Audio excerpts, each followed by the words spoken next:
میرے نبی پاک صلی اللہ علیہ وسلم نے طواف کیا اونٹنی پہ بیٹھ کے کعبے کا۔ پھر میرے محبوب تشریف لائے اور حضور نے خانہ کعبہ کا دروازہ کھولا۔ پھر میرے نبی پاک نے بت توڑے۔ پھر میرے محبوب نے خانہ کعبہ کے دروازے میں کھڑے ہو کے خطبہ ارشاد فرمایا۔ پھر میرے رسول پاک صلی اللہ علیہ وسلم کے جلوے زمانے نے دیکھے۔ ان سارے حالات میں دنیا نے ایک وفا کا عجیب منظر دیکھا کہ اس موسم بہار میں نہ تو آواز حضرت ابو بکر کے نام کی بلند ہوئی، نہ عمر فاروق اور نہ مولا علی کے نام کی بلند ہوئی۔ اس مجمع عام میں محبوب پاک کی آواز گونجی تو رب کریم کے حبیب نے فرمایا این بلال، میرا بلال کہاں ہے؟ اور میرا بلال کہاں ہے؟ اس کو بلاؤ نا، کدھر ہے بلال؟ عجیب رنگ وفا دیکھا نا لوگوں نے، یہ وفا فرمایا بلال کدھر ہے؟ حضرت بلال ہاتھ باندھے سب سے پیچھے، وہ شہرت سے بچنے والا پیچھے پیچھے رہتا ہے، جی چاہتا ہے ساری غزلیں اس ظالم کے نام کروں۔ پیچھے تھے حضرت بلال رضی اللہ تعالیٰ عنہ، دوڑے حضور میں حاضر ہوں، فرمایا ادھر آ یار، کعبے کی چھت پہ تو چڑھ ذرا، آذان تو سنا۔ ایک صحابی حضور کے کان میں بولے، اور یہ بھی حکمت الہی تھی کہ وہ بولے، حضرت بلال کی شان ظاہر ہونی تھی۔ کان میں کہا یا رسول اللہ کافر پہلے مر گئے، پہلے کوئی حال نہیں ان کا، آج تو بالکل ہی ختم ہو گئے۔ حضور آج آپ کا سکہ چل گیا ہے، بلال کے بڑے دشمن ہیں، بلال کو رہنے دیں، کوئی اور نہ آج اذان دے دے۔ کان میں بات کہی تھی، چاہیے تھا جواب بھی کان میں آتا، اور معصوم آمنہ فخر آدم و بنی آدم وفا کا خطبہ پڑھنے لگے۔ وفا کا خطبہ شروع ہوا، میرے حبیب علیہ السلام نے فرمایا، کان میں بات کی تھی، حضور کان میں جواب دیتے، لیکن حضور نے فرمایا چپ کر یار، تو نے عجیب بات چھیڑ دی ہے۔ جب مکے میں پتھر کھانے ہوں تو بلال، اور جب بدر میں تلواریں چمکے تو بلال، احد میں پتھر برسے تو بلال، اور گلے میں کس کے رسی باندھ کے سے مکے کی گلیوں میں گھسیٹا جائے تو بلال محمد محمد کہے، اور آج اللہ عزتیں دے تو کسی اور کو چڑھاؤں؟ فرمایا چپ کر کے سارے نیچے کھڑے رہو، آج کعبے کی چھت پہ بلال کھڑا ہوگا تو میں دنیا کو بتاؤں گا وفا کس چیز کا نام ہوا کرتا۔ بلال ہی چڑھے گا کعبے کی چھت پہ۔ کس نے ذروں کو اٹھایا اور صحرا کر دیا، یہ کس نے قطروں کو ملایا اور دریا کر دیا، اور کس کی حکمت نے یتیموں کو کیا در یتیم اور غلاموں کو دنیا بھر کا مولا کر دیا۔ بھائی یاد رکھو، رشتہ جو وفا کا ہوتا ہے نا، اس کا بڑا رنگ ہوتا ہے، اس کا بڑا انداز ہوتا ہے، اس کے بڑے طریقے ہوتے ہیں۔ اگر حضرت حلیمہ غربتوں کے عالم میں میرے مصطفیٰ کو لے کے گئی تھی نا، تو معصوم آمنہ نے بھی تو سبق بڑا نرالا دیا نا امت کو۔ حضرت حلیمہ جب لے کے گئی تھیں تو تب تو 3 لوگ تھے نا، کوئی دیکھنے والا نہیں تھا، 3-4 لوگوں میں لے کے گئی تھیں۔ حلیمہ کہتی ہے جب میں نے رنگ دیکھا تو میں نے نرالا دیکھا ہے، مسجد بھری ہوئی تھی غلاموں سے، اور کریم رسول منبر پہ بیٹھے تھے، سادی سی بی بی جس کے لیے کبھی کوئی اٹھ کے کھڑا نہیں ہوا تھا، کوئی بھی، لباس بھی پرانا اور میلا تھا۔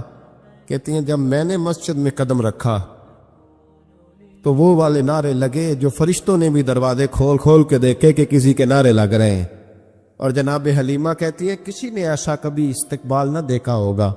حضور اٹھے، وہ یا اللہ کی ساری رحمتیں اٹھ کے کھڑی ہو گئیں، اور پھر مصطفیٰ کریم نے بچھائی جب چادر، اور حضرت حلیمہ سعدیہ رضی اللہ تعالیٰ عنہ بیٹھی، اور حضور التحیات کی حالت میں سامنے بیٹھے، تو لوگوں کو پتہ چلا جو وفا کا رشتہ ہوتا ہے اس کا رنگ ذرا نرالا ہوا کرتا ہے، اس کا انداز ذرا انوکھا ہوا کرتا ہے۔ بھائی شرط اتنی ہے کہ تو آتا ہی نہیں، تو معافی مانگتا ہی نہیں، تو پھر بھی لوگوں کو مناتا ہے، اسے مناتا ہی نہیں جسے منانا چاہیے۔ مصیبت میں بھی اب یاد خدا ہم کو نہیں آتی، دعا منہ سے نہ نکلی، جیبوں سے عرضیاں ہی نکلی، مختلف محکموں میں درخواستیں دیتے ہو، مالک کے حضور دعا ہی نہیں کرتے۔ جس کریم کی بارگاہ میں جانا چاہیے، جہاں سے کرم ہونا ہے، جہاں سے عطائیں ہونی ہے، اس طرح متوجہ نہیں ہوتے، اپنے قریب کو منانے کی صحیح نہیں کرتے۔ میرے بھائیوں، اللہ کی رحمت پر ہر وقت کامل توجہ، اللہ کے کرم پر ہر وقت توجہ، وہ بخش دے گا، وہ مہربانی کرے گا، وہ عطائیں کرے گا، وہ اپنے بندوں سے درگزر فرمائے گا، یہ شوق ہر وقت طبیعت میں قائم رہنا چاہیے۔